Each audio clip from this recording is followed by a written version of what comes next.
Hello, this is Hellcat from Germany. If you need a transporter for construction or deconstruction, you're in the right place. I made a lot of transporters, as you can see. They're all easy to handle and lightweight. This one has a connector, and we're going to the deconstruction side.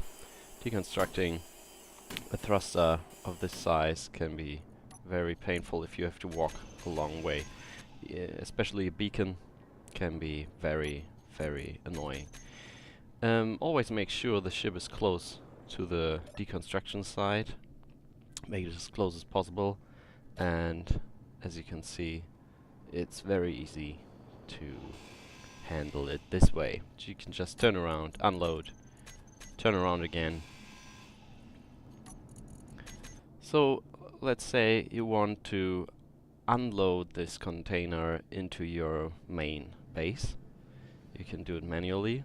Oh yeah, one thing about thrusters, they are arranged in such a way that they don't damage light armor. So they have enough distance between the thruster and the armor block. Yeah, you can unload manually, as I said, but you also can use the connector. And if you use the connector, we freeze it here. Make sure the connector and the collector is as close as possible, because I did this wrong, and you can see what will happen if you do it that way. I came back later and I saw that there were parts flying around, especially big parts. You can see this communication component is flying away. So park your container as close as possible. The same with the other way around. If you have the collector on your ship and the connector on the station, just make sure they're very close. Not like this, but like this. Even big parts don't fly around. Okay, you can use both connectors at the same time if you park your ship like this. Everything is running smoothly. Both connectors can unload simultaneously. Okay, another big thing is the dockability.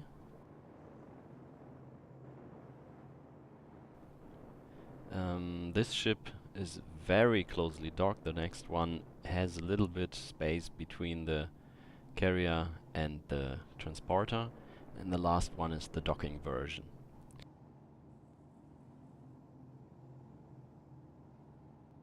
We will give it a try. So I enter the carrier, and for explanation we freeze it here. And the one on the right, I said, it has bad docking. There's no distance between landing gear and carrier, and this one will break although heavy armor was used. The one in the middle is the wrong version. The container is too close to the carrier, so we need the one on the left, the docking version, where there's more space between the container and the carrier. So let's just see what happens if I move around with the carrier.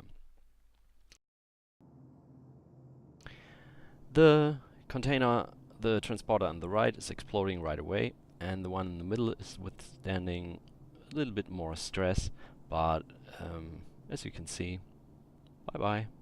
So you have to make a decision whether to use those transporters on station or on a flying ship, on a carrier.